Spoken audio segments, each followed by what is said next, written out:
Well, hello everyone, and welcome to the review of The Crow. This is the 4K copy, by the way, and this is like my third attempt to do this video. Mainly because the first two times I kind of forgot what I was doing because I was so engrossed in the movie. That's your first good sign, and just some other little things happened, and then there were technical difficulties that have happened, and that was definitely not fun. All in all, though, this is a great movie to add to Halloween. The opening sequence we're taking a look at here with Ernie Hudson looking out the famous window of Eric Draven's apartment and Shelley Webster is just iconic the way it goes in. And Ernie Hudson's character, Sarge, I think they say his name a couple of times in the movie, but it's like there's so much going on, I almost don't even hear them anymore, so I just refer to him as Sarge. The film just pulls a lot in and does a great job of it. It embraces, that sort of chaotic nature that Halloween is known for. And, it makes sense. You'll actually see throughout the scene um, little bits of iconography of Halloween and just this cool sort of macabre sensibility that we all have during this time of year. Like you can see right here, a little jack-o'-lantern in the corner. There's all of these little Halloween decorations all over the place. And you'll hear them mentioning like they were supposed to be married on Halloween. The opening here of the film is really great, and it's just an incredible film. That's why like twice I watched it in both 4K and my Blu-ray version, and I'm like just glued to the screen. It's just that good. And I'm not going to complain. It's pretty cool. I mean, it really does its job very well, in my personal opinion. Not only that, but it works insanely well as a film. Just it just blows you away. The whole opening sequence here, this shattered life, this detective who cares more about, the right thing than, there's a procedure like we'll see with this other guy who I swear to God has got to be working with the bad guys, but it's never mentioned in the film. It's pretty damn good, and you will enjoy this movie. And of course, our titular main character, if you will, the Crow himself, that brings everybody back. The film just works so well, in my opinion. It's like one of the best films. Even with the tragedy that, of course, happened on set, and unlike a certain movie with a certain actor who was given a gun and didn't bother to check to make sure that they were blanks, this one really was an accident. And while it could have been prevented, nobody understood that it was going to happen. And, beep happens. Still, what we got here out of this movie was like the ultimate in this last great performance. And I'm not going to lie, it's an incredible film. And it works so well. The Crow is actually kind of cute for a big ass bird. But I think it's all the characters that we get introduced to that make this film better. So, with that being said, let's get the basic synopsis out of the way. As you can see here, after this insane night, Eric Draven, his soon to be wife, Shelley Webster, are killed, and both this young girl here, Sarah, and of course the detective, are kind of brought together, and, they have to sort of pick up the pieces. And unfortunately, there's no justice in this town. And then 1 year later, the Crow, who's been keeping an eye on everything, he brings back Eric to not only wrong the rights, but also, right the wrongs, sorry, and to, basically fix everything, but also it's revealed there's a lot more going on.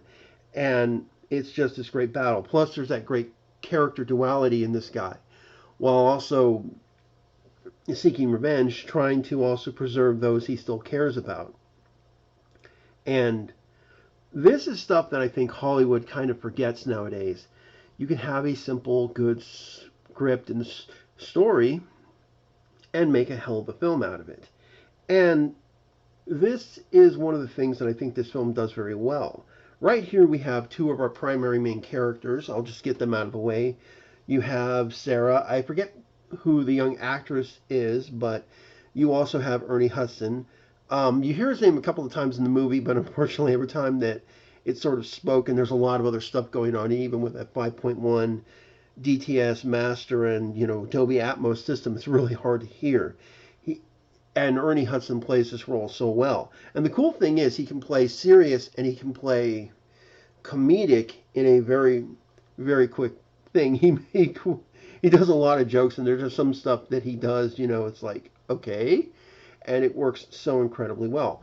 The girl, though, although she has, I would say, maybe the shortest part in this film, she's given these really strong things because she's kind of like the connecting thread to all of these characters and stuff. And I think it was also smart that she's the one who does what little narration is in the film. There's, I believe, 3 points of narration in the film. The opening one that starts out in the film, there's another one directly after this sequence as we do a zoom on a graveyard, and I believe the other one is at the end of the film. And I should also note in City of Angels, her character is the only one that comes back for another film. Wasn't the same actress, but enough time had passed and I actually thought it was her when I saw City of Angels, and also just checking out when it was launched. She's at least, I would say, 12, 13. She's she's still a young kid, but she's like going into her teenage years. So it was possible, but it was a pretty good thing. Then, of course, there's Eric.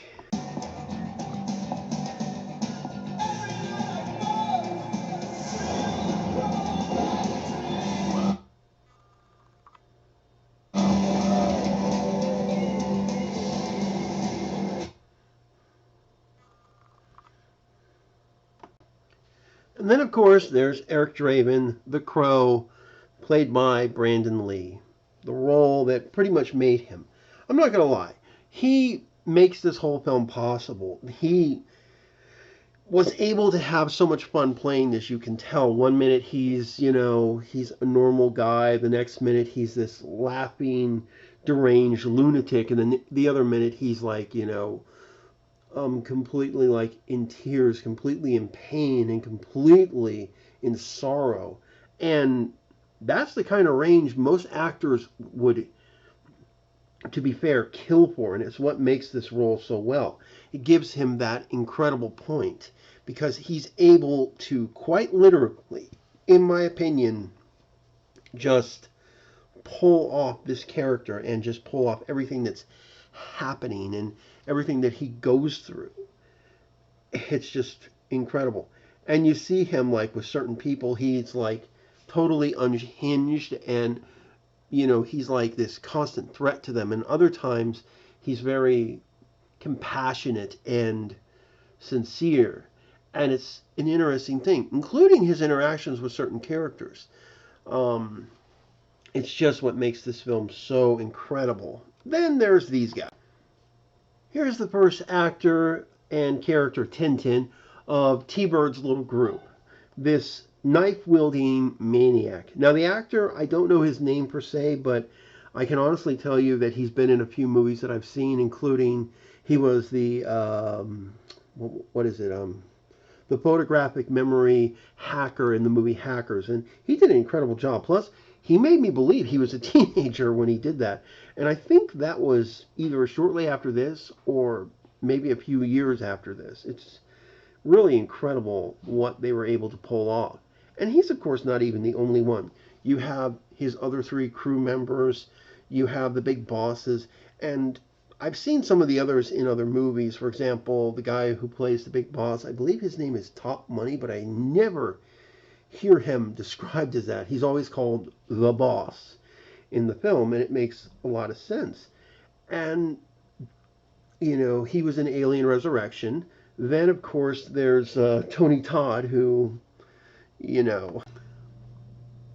what I mean? Tony Todd, Candyman, the sort of dude who knows everything about the Reapers from Final Destination, and the sheer number of Star Trek roles he's done. This dude is both an incredible actor and also just this icon. He's got a great voice and stuff. And this was, like some of his early roles. I think he'd already done a couple in Star Trek and a few other shows here and there. But when he got into movies, either as a main character or a villain or one of those cool, like, I know everything kind of characters, he really did score. And it's one of the reasons I really love his character.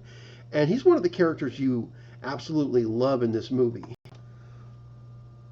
Here's, of course, T-Bird. I don't know the actor's name. I wish I did, because he actually does pull this off. And later on in the movie, when it's his turn to, bite the bullet, if you will, or face the crow's wrath, he just has this great mental breakdown, which is absolutely fun to watch. And again, it shows that these actors had a blast. On one hand, this is an action movie. On the other hand, this is a superhero movie. And on the other hand, it's a freaking horror movie, because you can almost look at the main character as a freaking slasher who just happens to be killing bad guys.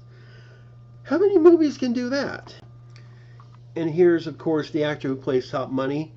I believe that's what his character was called, and also his sister. I don't know who they are, per se, who they are in real life, what their names are, but they played these roles incredibly well.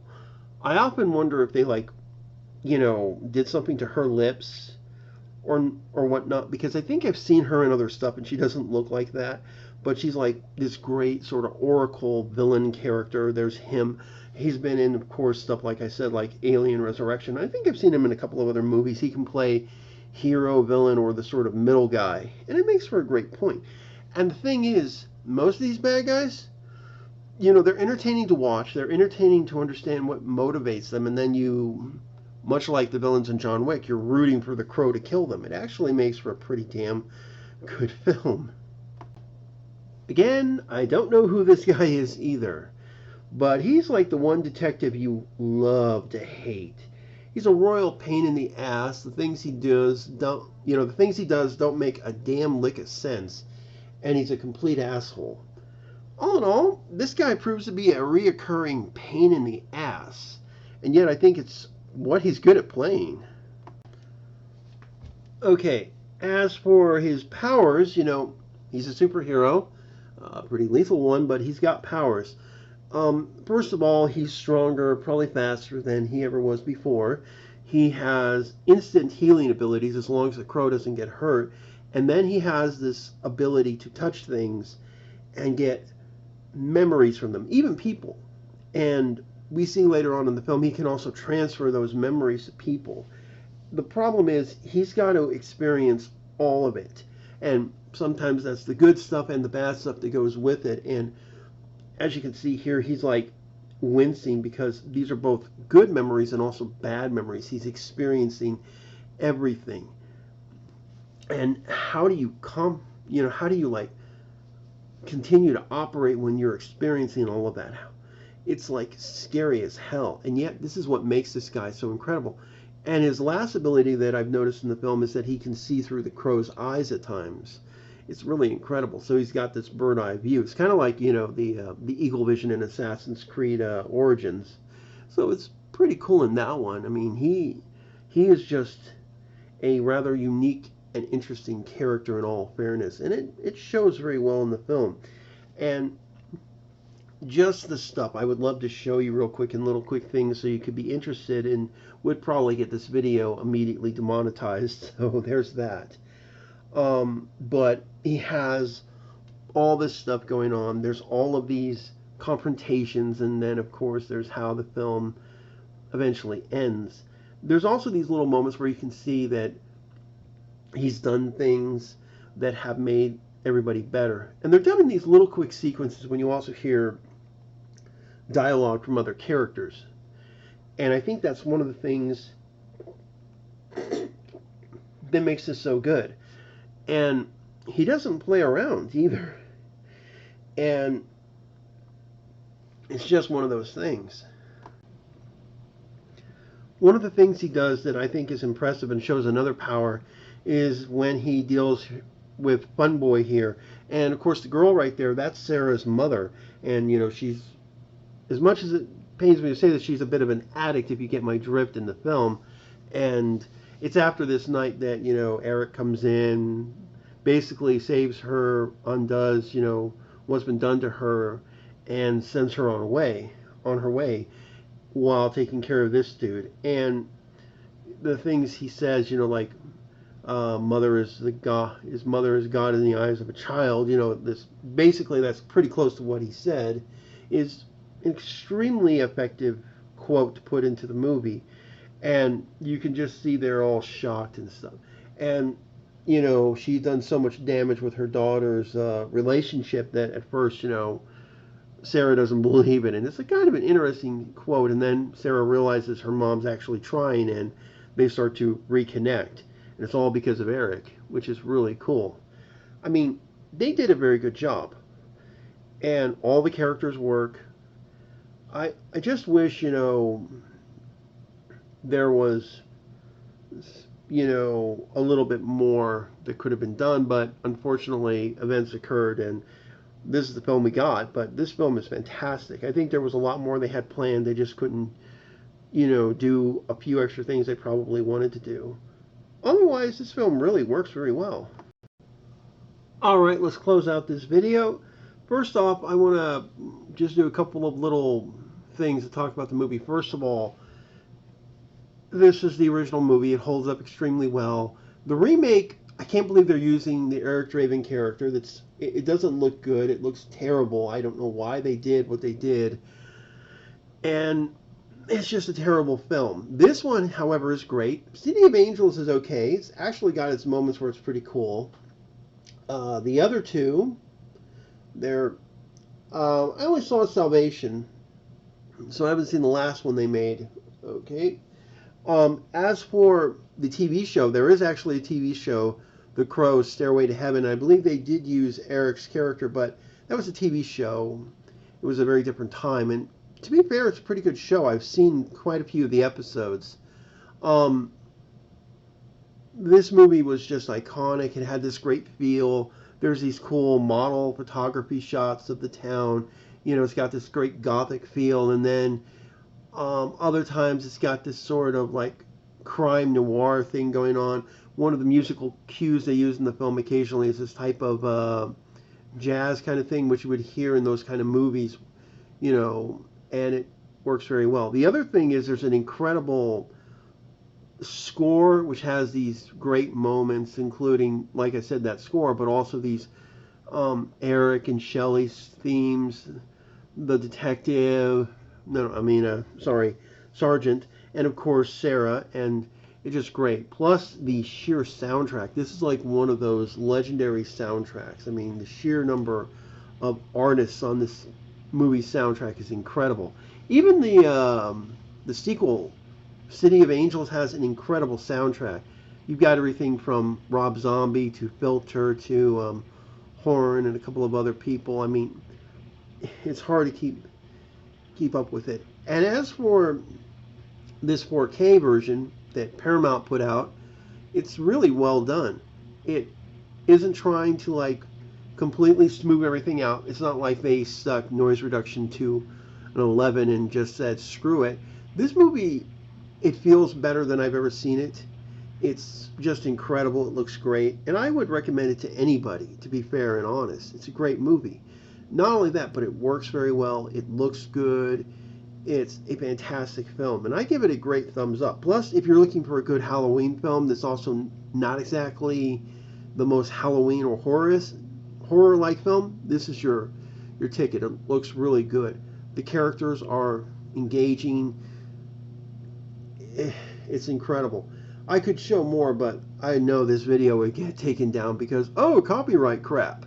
That seems to be the problem with almost every single movie nowadays. But this is actually a very good design, very good quality, and I'm just beyond impressed. Alright guys, like and subscribe, hit the bell for notification, and happy Halloween.